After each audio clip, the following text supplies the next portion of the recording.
Meus irmãos, mais uma vez nós saudamos a todos com a paz do Senhor Jesus.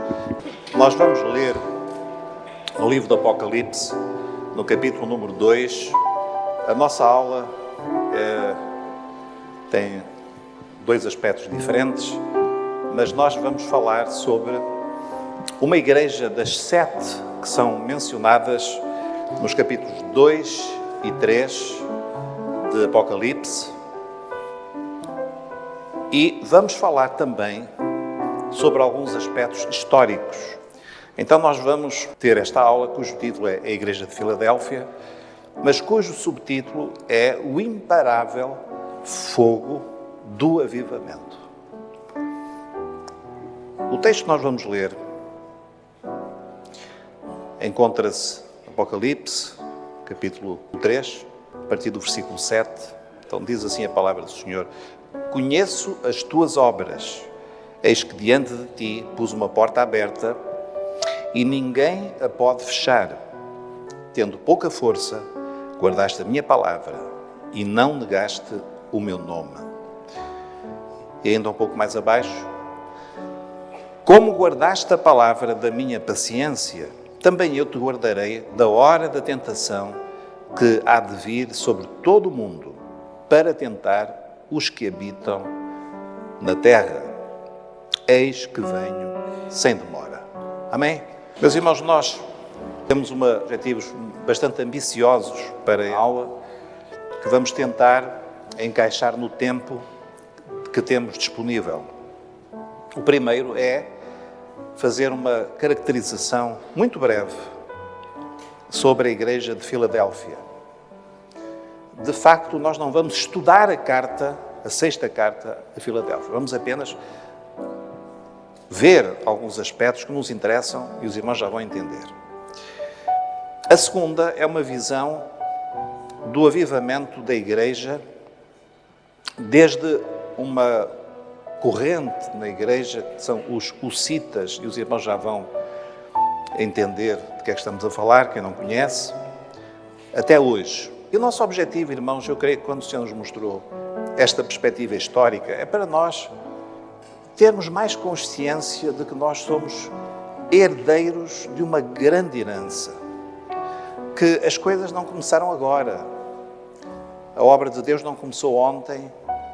A obra de Deus, ela vem se propagando ao longo dos séculos, e a imagem que nós gostaríamos de reter nesta manhã é, desde o Pentecostes até hoje, é uma chama, é um fogo que ninguém consegue parar e que hoje está também ardendo na Igreja, e eu espero que arda nos nossos corações também. Então, irmãos, nós vamos ver uma primeira parte, lembrando que quando nós falamos de profecia e de história, para nós são coisas distintas, mas lembremos que, por exemplo, nas 7 cartas nós encontramos história e profecia. Podemos dizer que a profecia já é história, mas antes que aconteça.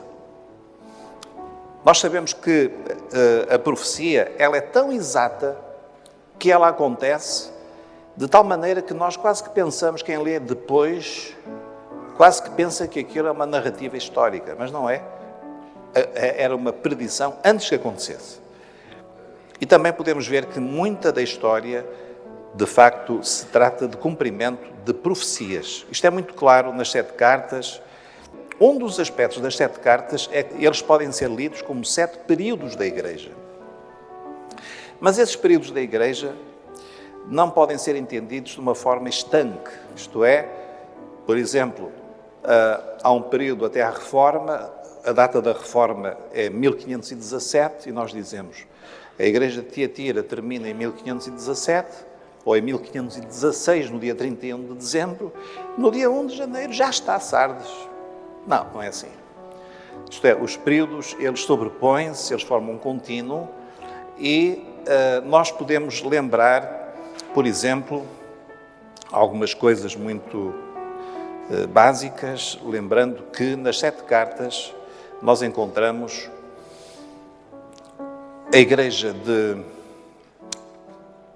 Éfeso, que é a igreja apostólica, aquela igreja que deu início ao Evangelho, mas que essa igreja vai morrer em Esmirna, que é a segunda carta, vai morrer nas perseguições, nas arenas. Logo a seguir, a terceira igreja, a terceira carta, é a de Pérgamo. Pérgamo, o que é que foi? Se os irmãos bem se lembram, nós ainda há pouco tempo estudamos, Pérgamo é uma igreja que faz um casamento pervertido, é o casamento da igreja com o Estado. A igreja imperial que vai casar-se com o poder político. E logo na sequência nós temos Tiatira. E a igreja de Tiatira vai prolongar Pérgamo. Isto é, o casamento da igreja com o Estado continua, mas vai ser acrescentado algo terrível, que é a idolatria. Como fala o Senhor Jesus, Jezabel, a figura de Jezabel, é aquela mulher que introduziu a idolatria no seio de Israel, e assim também a idolatria entrou com Tiatira de uma forma muito óbvia no seio da igreja, sabendo nós que idolatria de facto é culto a demónios, como diz o apóstolo Paulo. Por exemplo, a palavra de Deus é substituída, a autoridade da palavra de Deus é relativizada, sendo que a tradição e o magistério da igreja passam a ser igualmente importantes. Então a palavra de Deus, a Bíblia é bom, mas quem de facto acaba por decidir tudo é o magistério da igreja, a liderança da igreja católica, tendo no seu cume, no seu vértice, tendo o Papa, e são as diversas encíclicas, os dogmas, tudo aquilo que forma a tradição da igreja. Isto é, praticamente significa que a autoridade da Bíblia, da palavra de Deus, ela desaparece, ela deixa de ser uma autoridade real, absoluta, e passa a estar debaixo do poder de uma igreja que já não é mais uma igreja no sentido espiritual, mas é uma ideologia de poder, poder político, poder real e até poder militar que se instala e que governa durante praticamente 1000 anos o mundo inteiro, ou pelo menos a Europa, certamente. O próprio Senhor Jesus, que é o Salvador e é o Senhor da Igreja, ele começa a ser substituído cada vez mais por uma outra deusa. Essa deusa é chamada Maria. Mas ninguém confunda a deusa Maria com a nossa irmã Maria, mãe de Jesus. Porque a deusa que vai surgir na Idade Média tem mais a ver com a deusa babilónica Semiramis do que com a nossa irmã Maria. É uma figura pagã, é um ídolo que começa a emergir. Porque também na Idade Média é dada uma ideia de Deus, um Deus terrível, um Deus de ira, um Deus tão mau que, em vez das pessoas irem a Deus, vão à mãe. Porque a mãe é maternal, é carinhosa. Então as pessoas deixam de ir a Deus e vão à mãe, que é uma versão, de facto, terrível e deturpada da fé. Então, meus irmãos, nós quando chegamos, eu gostaria agora aqui de parar, porque este é o nosso objetivo. Quando nós chegamos ao final da Idade Média, eu vou já dizer aos irmãos o seguinte: ninguém se preocupe com a Idade Média, Idade Baixa, Idade Alta, não se preocupem com isso, não é? Quem não souber muito disso, não se preocupe. A verdade é que nós temos que falar disto porque a Bíblia tem profecias, e as profecias cumprem-se e nós temos de saber como e de que maneira elas se cumprem na história. Mas quando nós chegamos ao fim da Idade Média, o que nós podemos observar é uma igreja praticamente destruída.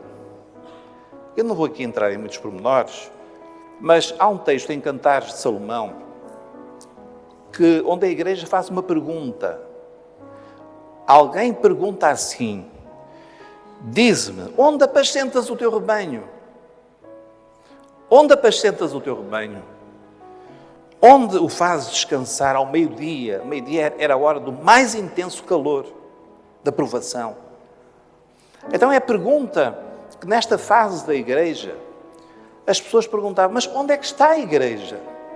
Onde é que está o rebanho do Senhor? Desapareceu tudo. Será que desapareceu? Eu vou perguntar aos irmãos, será que alguém consegue destruir a Igreja de Cristo? O que é que os irmãos acham? Será que a Igreja desaparece? Às vezes nós olhamos à nossa volta e dizemos, meu Deus, o tempo que nós estamos a viver. Eu ontem falava com um senhor que nem é da nossa igreja, um irmão nosso, da Assembleia de Deus. Ele estava lá a trabalhar no recinto onde nós estávamos. Ele disse-me assim, pastor, ninguém quer nada. A gente fala de Jesus, a gente prega o Evangelho, ninguém quer nada. Parece que cada vez as pessoas estão mais cegas espiritualmente. Ele estava um pouco desanimado, eu tive que o animar um pouco, porque parece que a igreja não tem futuro. E se os irmãos vivessem neste tempo de Tiatira, quando nós chegamos ao fim da Idade Média, certamente que nós estaríamos não desanimados, mas desesperados. Onde é que está a igreja? Onde está a igreja? Um dos nossos objetivos nesta manhã, e que o Senhor nos fortaleça na fé, é que nós possamos ter a certeza que o fogo que Jesus acendeu no dia de Pentecostes na igreja, ninguém o vai apagar. A igreja, ninguém vai destruir a igreja. As portas do inferno não vão destruir a igreja. O Senhor vai guardar, o Senhor tem guardado, vai guardar a igreja, a sua obra vai continuar a ser feita e no nosso meio também. Alguns não querem, não há problema, há outros que querem. O Senhor tem sempre um povo. E nós nesta manhã vamos ver isso de uma maneira que eu espero que seja inspiradora para os irmãos. Filadélfia tem 3 características que nos interessa muito reter. A primeira característica de Filadélfia é que, nas palavras do Senhor Jesus, é uma igreja que não tem muita força. O Senhor Jesus diz, eu sei que tu tens pouca força. Não uma igreja forte, poderosa, uma igreja com pouca força. Mas, ao mesmo tempo, o Senhor diz que é uma igreja que foi achada fiel. A fidelidade é tudo aquilo que o Senhor espera de nós. Bem está, servo bom e cheio de sucesso, é isso? Bem está, servo bom e fiel. Meus irmãos, e esta igreja de Filadélfia, ela recebe do Senhor um elogio, e é das 2 únicas igrejas, das 7, que não tem nenhuma censura da parte de Jesus. A outra é Esmirna. Esmirna também não recebe nenhuma censura. E Filadélfia também não. Porquê? Não tendo muita força, ela foi fiel ao Senhor. Ela foi fiel, teve um mérito, guardou a palavra da paciência. A paciência não é uma tradução portuguesa de uma palavra que no original quer dizer a capacidade de suportar as provações. É como quando um metal vai ao fogo e a paciência do metal é a capacidade que ele tem de suportar o fogo, não é? Meus irmãos, e assim tem acontecido com a Igreja do Senhor. A segunda característica é que é uma igreja missionária. O Senhor diz assim, pus uma porta aberta perante ti que ninguém pode fechar. Glórias a Jesus. A porta, nós sabemos de quem é que nos fala. Quem é a nossa porta? É Jesus. Quem entrar pela porta, disse Jesus, entrará e achará pastagens, a salvação. Esta igreja tem uma coisa muito definida na sua mente. É uma igreja que evangeliza. É uma igreja que tem uma missão, que é ir pregar o Evangelho até aos confins da terra. E ela vai. E nós já vamos ver aqui, pela história, como esta profecia se cumpriu. A terceira característica é que é uma igreja que vai ser arrebatada. Os irmãos, lembrem-se que há uma promessa aqui, no capítulo 2, o versículo 10, eu há pouco disse capítulo 3, não foi? Acho que me enganei. Estamos no capítulo 2. O versículo 10, meus irmãos, este texto, os irmãos todos têm de o conhecer muito bem. Sabem porquê? Porque este texto é para nós também. Porque nós somos a igreja de Filadélfia, ou pelo menos o Senhor quer que nós sejamos a igreja de Filadélfia.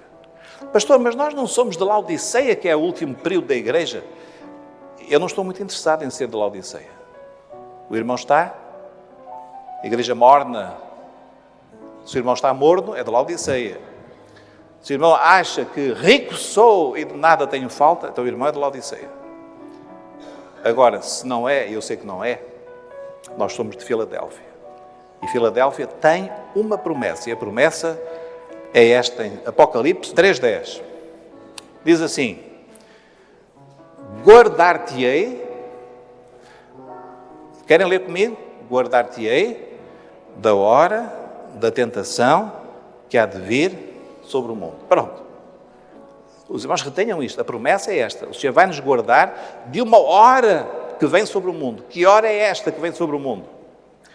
É a hora de uma tentação terrível que virá. Como é que se chama profeticamente esta hora? A grande tribulação. E o que é que acontece para o Senhor nos livrar da grande tribulação? Qual é o facto, o evento profético que vai acontecer? É o arrebatamento da igreja.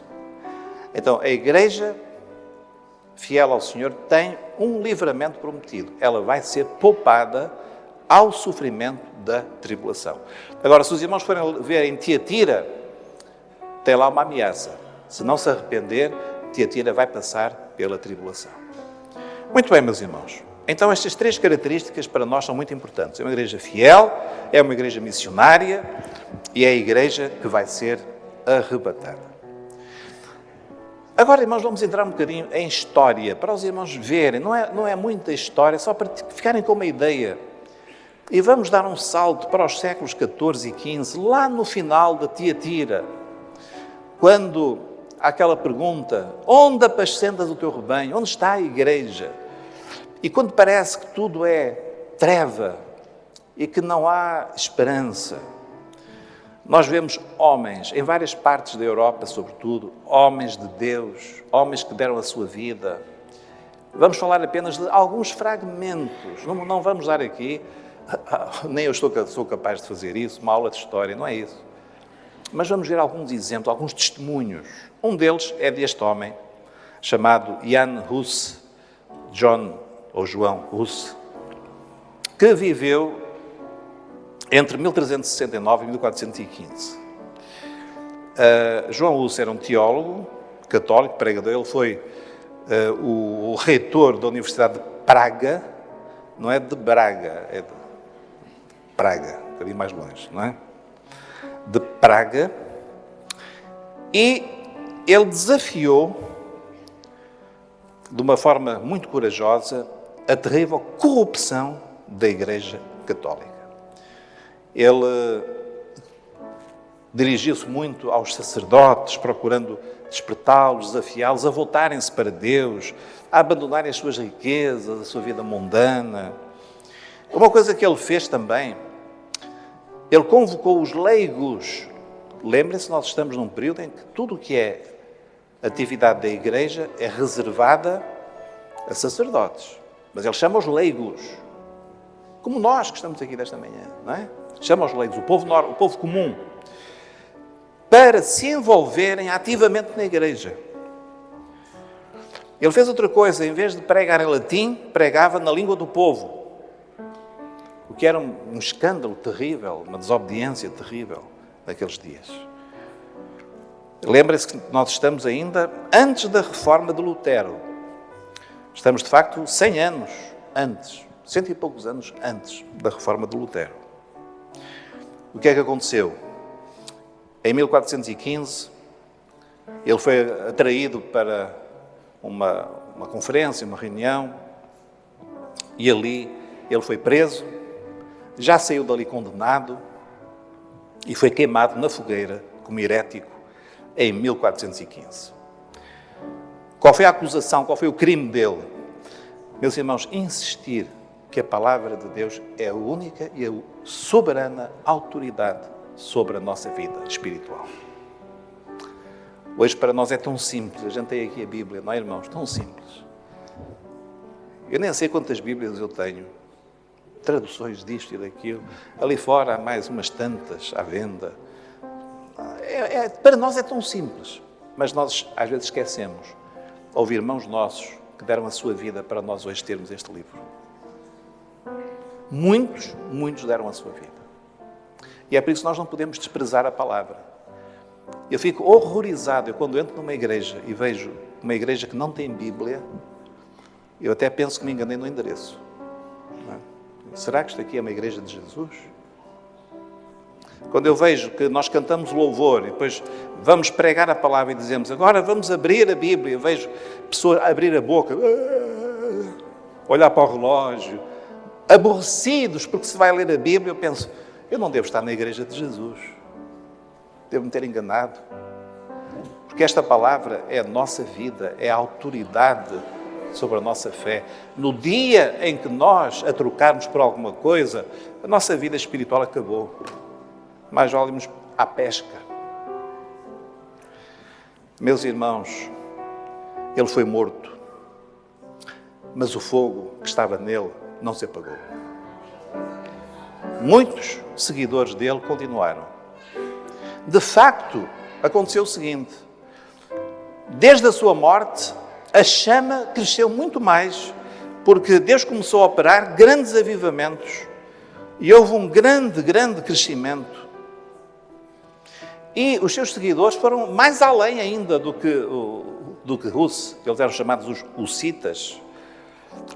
E, por exemplo, uma coisa que para nós é muito simples, eles começaram a permitir que na ceia, na comunhão, na ceia, os irmãos da igreja pudessem participar do cálice, porque eles não podiam, como os irmãos sabem, não é? Então, esse facto foi revolucionário. A igreja começou a participar do pão e do cálice. Meus irmãos, eles começaram também a sofrer muitas perseguições, mas esta doutrina, chamada o sacerdócio universal do crente, ela foi vivida por este povo. O que é que quer dizer o sacerdócio universal do crente? Alguém aqui sabe dizer o que é? O que é que quer dizer isto? Sacerdócio universal do crente. Hã? O que é que quer dizer isto? Quer dizer que todos nós somos sacerdotes. Todo crente em Jesus tem o direito de entrar além do véu, de entrar à presença de Deus. O véu foi rasgado e agora nós só precisamos de um mediador entre nós e Deus. Quem é o único mediador? Quem é o caminho? Quem é o véu que foi rasgado? Quem é? É? Podem dizer, irmãos? É Jesus. Então, por Ele é o único mediador entre Deus e os homens. Às vezes há irmãos que ainda estão assim um bocadinho e pensam, porque nós viemos da religião, e pensam, será que é o pastor, o intermediário entre Deus e os homens? Pastor, ore por mim. Meu irmão, o irmão também pode orar sobre esse assunto. Eu vou orar pelo irmão, claro. Mas o irmão pode orar também. Ah, pastor, mas a sua oração tem mais força. Não entendeu o sacerdócio universal, não é? Não entendeu ainda. Eu não estou a dizer que nós não devemos orar, não é isso. Se nós compreenderam. O mediador é Jesus, nós podemos falar diretamente com Ele e eles viveram, estes irmãos, nesta época de perseguições horríveis, eles viveram, proclamaram a doutrina do sacerdócio universal do crente. Meus irmãos, a Igreja Católica Romana, juntamente com as autoridades seculares, promoveram 5 cruzadas contra os hussitas. Uma cruzada era para libertar Jerusalém, etc. Mas nós sabemos que na prática não foi isso. 5 cruzadas. Milhares e milhares foram mortos na Europa Central. Mesmo assim, no meio das perseguições, eles formaram uma unidade, uma confederação chamada Unitas Fratrum, ou, em português, a unidade dos irmãos. É interessante porque hoje nós falamos do corpo, nós somos o corpo de Cristo. E alguns irmãos acham que isto é uma doutrina que tem 50 anos, não é? Eles viviam isto, a unidade dos irmãos. Eles viviam como um corpo. E era difícil, mas eles viviam. Eles fixaram-se em Grunewald, na Alemanha, nos finais do século XV, e o seu propósito era viver igreja segundo o modelo do Novo Testamento.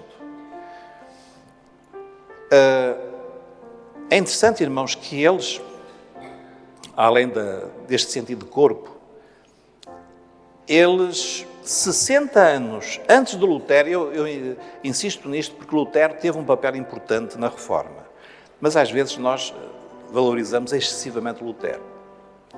Lutero foi muito importante, mas ele também não entendeu muita coisa, não é? Porque não era para entender. Uma das coisas que ele não entendeu foi o povo judeu. Lutero, se pudesse torcer o pescoço a um judeu, ele torcia sem hesitação, não é? Ele não gostava muito dos judeus. Outra coisa foi que ele também na ceia, ele tinha umas doutrinas, não era transubstanciação, mas era consubstanciação. Enfim, não vamos entrar por aí. E também continuou a unir a Igreja ao Estado. Ele dizia, cada nação, sua religião. Bom, ele entendeu algumas coisas e foi muito feliz na doutrina da justificação pela fé. Outras ele não entendeu. Mas há uma coisa muito interessante. Nós, quando falamos de Lutero, nós lembramos a Bíblia que ele traduziu para a língua alemã. Mas antes disso, estes irmãozinhos, humildes, perseguidos, eles tinham 2 impressoras. Com elas, eles imprimiam a Bíblia na língua local. Eles já faziam traduções. E já davam ao povo a Bíblia na língua local. E estão a ver a revolução que era. Estamos ainda no século XV. Ainda não entramos sequer no século XVI. Estes irmãos, eles tinham 3 ramos. Esta unidade dos irmãos tinha 3 ramos. Uns na Polónia, outros na Boémia e na Morávia, os chamados morávios. Eu gostaria que os irmãos retivessem este nome, os morávios. Nós vamos falar um bocadinho deles. E quando nós chegamos ao século XVI, eles foram praticamente destruídos por guerras e perseguições. Havia expedições militares nas cidades, nas aldeias, para prender e matar e destruir e incendiar. É algo, de facto, que nós nem conseguimos imaginar bem a perseguição que foi movida contra eles. Agora, irmãos, estamos aqui a ver os morávios. Vamos falar um bocadinho dos morávios. E vamos dar um salto para o século XVIII. Quando havia apenas um pequeno remanescente. Os irmãos, para terem uma ideia, supõe-se que este grupo atingiu os 2 milhões de pessoas. 2 milhões de pessoas. Hoje é um número extraordinário, mas naquele tempo 2 milhões era uma coisa assim fabulosa. Mas eles foram reduzidos a um pequeno grupo porque os outros foram perseguidos e mortos. E parecia, mais uma vez, será que a Igreja desapareceu? Será que a Igreja desapareceu? Deus levantou um homem que era um aristocrata que servia na corte do rei da Saxónia. E o nome dele era Zinzendorf. Ele era conde. Ele tinha uma grande propriedade junto àquilo que hoje é a cidade alemã de Dresden. Ele convidou o remanescente, aqueles que tinham ficado, pequeno grupinho que tinha ficado, dos morávios, ele convidou-os a alojarem-se e a instalarem-se na sua terra, ali em Dresden. E ali a Igreja, ela juntou-se, e desde o início a intenção destes irmãos era o avivamento da Igreja. Eles queriam que a Igreja, que tinha sido morta e perseguida, ela voltasse a surgir ainda com mais força, o avivamento, o fogo da Igreja. De tal maneira, Deus começou a abençoá-los, que de várias partes da Europa as pessoas começaram a ouvir o que Deus estava a fazer e começaram a correr para aquela região onde os morávios se tinham instalado. Meus irmãos, era um povo, eles tiveram uma reunião de oração. Os irmãos sabem quanto tempo é que durou a reunião de oração deles? Podem dizer. Lá na igreja, quanto tempo é que dura? Pastor, na minha igreja, 15 minutos, 20, está bom. Porque a partir daí os irmãos começam a ficar cansados, está bom. Não, na minha nós vamos à meia hora, ótimo. A Ana minha, nós somos capazes até de ir à 1h30. Digam, quanto é que eles oraram? Quanto tempo? Hã? Não posso aceitar apostas, que sou pastor, não posso. Não é? Digam. 110 anos. O Andrew ganhou. 110 anos. Dia e noite. Houve sempre oração, oração, oração, oração. Irmãos, se nós começássemos aqui uma reunião de oração, que não acabasse, não era bom? Hã? Algumas irmãs aqui estão a dizer, eu sei que são irmãs que oram, não é? E não são as mais novinhas, não. Oram. Uma reunião de oração de 110 anos. E Deus começou a abençoar, o Espírito Santo começou a ser derramado, e muita gente veio de muitas partes, e o fogo, aquele tal fogo, que muitos pensavam que já se tinha extinto, o fogo voltou, a chama voltou a surgir. Eles criam no ministério leigo, isto é muito interessante, nós também queremos no ministério leigo. O ministério não é para profissionais, o ministério é para o povo de Deus. Agora, se a pessoa quiser tirar um curso de teologia, não tem mal nenhum, pode tirar, desde que não ache que é a teologia que o vai fazer pastor, isso aí é outra coisa. Pastor é uma chamada do Espírito Santo, não é? Eles acreditavam no ministério leigo, eles criam nos profetas e nos apóstolos, que a tradição diz que não existem mais profetas e apóstolos. Eles criam e tinham experiências. Meus irmãos, e outra coisa, agora para as irmãs ficarem felizes, as mulheres eram muito usadas nesta igreja. Muito usadas. Eu nem vou dizer quanto, porque eu tenho até medo que haja uma revolução aqui. E as irmãs digam, então se os morávios eram usados, nós não podemos ser usadas. Mas as irmãs também estão a ser usadas e podem vir a ser muito mais usadas. E outro traço, irmãos, reparem, que o Senhor tem-nos chamado a atenção para as crianças. Eles davam muita atenção à vida espiritual das crianças. Não é como aqueles pais que... Não vou por aí. Cuidavam das crianças, não é? Mas, irmãos, há um aspecto muito, muito importante dos morávios. Era o seu espírito missionário. Lembrem-se de Filadélfia, que diz, abri uma porta que ninguém, pus diante de ti uma porta que ninguém, aberta, que ninguém pode fechar. Quando nós começamos a ver o que é que este povo fez em termos de evangelização mundial, nós ficamos... Eu fico envergonhado, eu confesso. Irmãos, num tempo em que não havia os meios de transporte que nós hoje temos, em que as pessoas compravam um bilhete de ida, porque não havia volta, para a maior parte deles. Eles foram para a África, as Caraíbas, as Américas, para o Tibete. Eles escreveram dicionários, gramáticas de línguas desconhecidas, abriram escolas.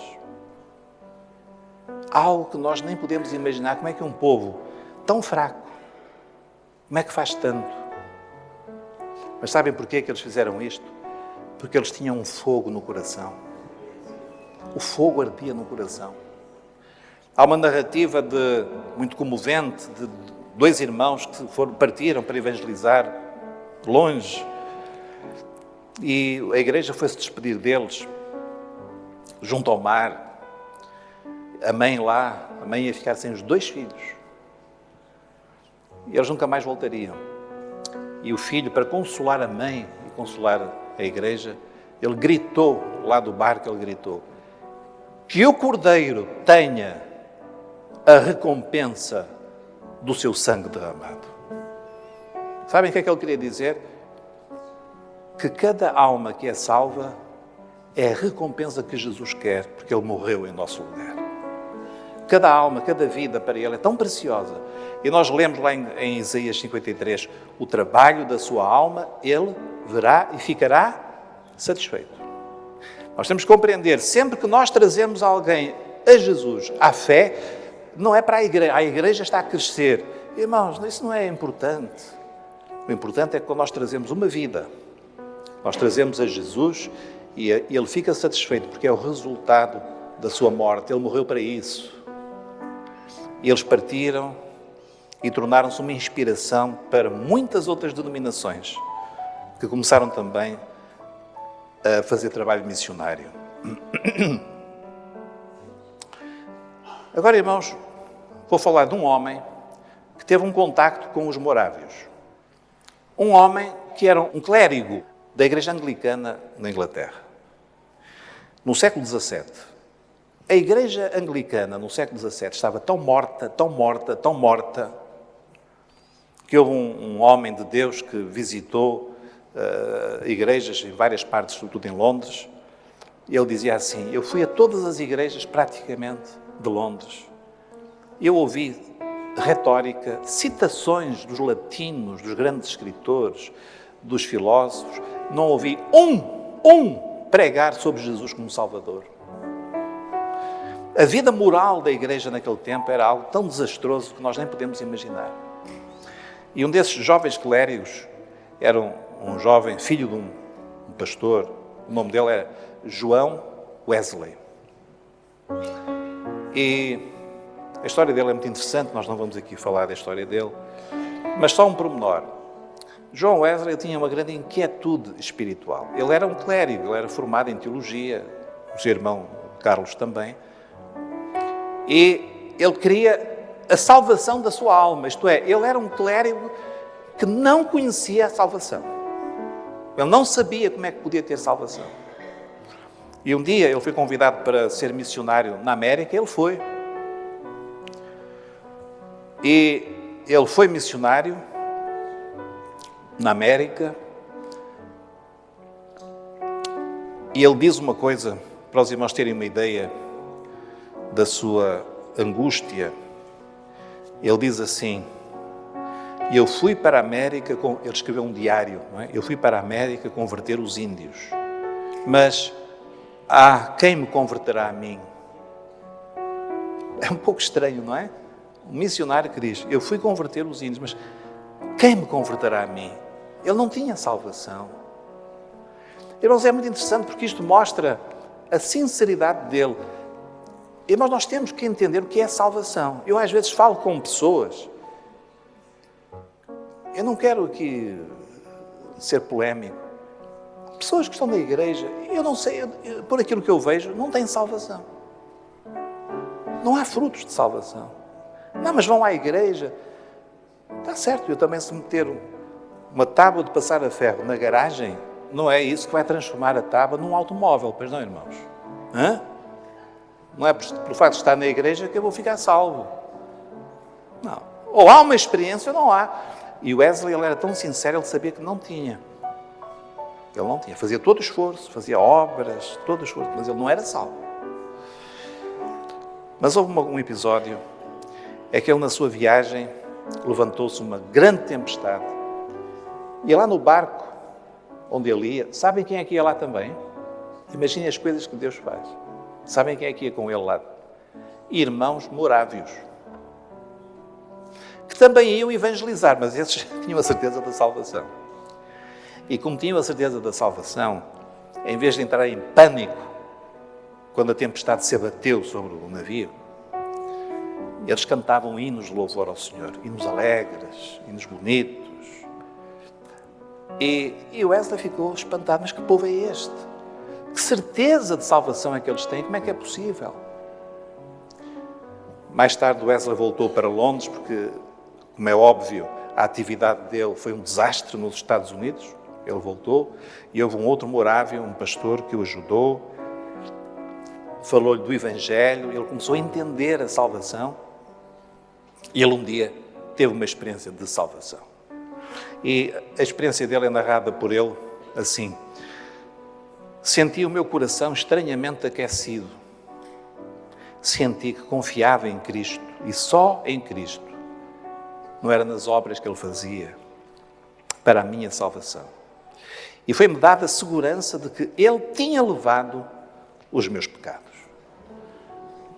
Os irmãos lembram-se do dia em que nós nos convertemos, lembram-se? Como também o Senhor nos deu a mesma certeza, é o testemunho do Espírito Santo. E aí, irmãos, aquele homem, juntamente com outros companheiros, seu irmão, Carlos e outros, aquele fogo tomou conta deles. Eles já eram pessoas zelosas antes de se converter. Então, agora convertidos, aquilo era um incêndio. Eles começaram, eles não queriam sair da igreja anglicana, eles não tinham nenhum projeto de fundar uma igreja nova, não era isso. Só que eles começaram a ser perseguidos. Um outro pregador disse a Wesley: tu deves começar a pregar fora das igrejas, vai pregar ao ar livre. E Wesley tinha muita relutância: ao ar livre, eu acho que pregar é dentro das igrejas. Não, mas Jesus também pregou. E aí ele ficou convencido, ele começou a pregar ao ar livre. Irmãos, e multidões começaram a correr para ouvir as mensagens do Wesley e de outros, George Whitefield, etc. Ele começou a pregar a salvação pela graça, a ênfase na salvação dinâmica, no uso do livre-arbítrio, ênfase na disciplina espiritual, nos meios de graça, a oração, o jejum.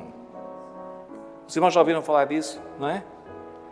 Não é aquilo que o Senhor nos tem ensinado também? A santidade, uma vida santa. Ninguém é salvo se não vive em santidade. Isso é uma ilusão. Mas eu converti-me. Converter-se coisa nenhuma. A árvore não dá fruto. A árvore não dá fruto, não há salvação nenhuma. Há uma convicção, uma tradição, mas a estruturação em pequenos grupos, onde residia toda a dinâmica da igreja. Nós também temos aprendido os grupos pequenos, não é? E aí há uma interação muito grande, um trabalho. Ele começou, irmãos, ele pregava, e houve uma frase muito interessante que ficou registada. Perguntaram ao Wesley: irmão, como é que o irmão explica que tanta gente vem ouvir as suas mensagens? Ele dizia assim: eu estou em chamas e as pessoas vêm ver-me arder. Que coisa maravilhosa! Não havia marketing. Não havia nada, não havia televisão, não havia truques. O que havia era um homem a arder com o fogo do Espírito Santo. Os irmãos querem que a vossa igreja, que a nossa igreja cresça. Vamos colocar-nos todos em chamas e as pessoas vão perguntar, como lá no Pentecostes: o que é isto? O que quer isto dizer? Agora, se nós não temos este fogo, ninguém está interessado em ouvir o que a gente vai falar. Ele anunciou a segunda bênção. Nós a chamamos o batismo com o Espírito Santo. Ele tinha um espírito não conformista. Irmãos, nós não estamos aqui para sermos populares, para as pessoas gostarem de nós. Tão bonzinho. Irmãos, nós estamos aqui para desafiar as trevas, o pecado. Nós temos de ter os inimigos certos. Os inimigos não são as pessoas. Os nossos inimigos são espirituais.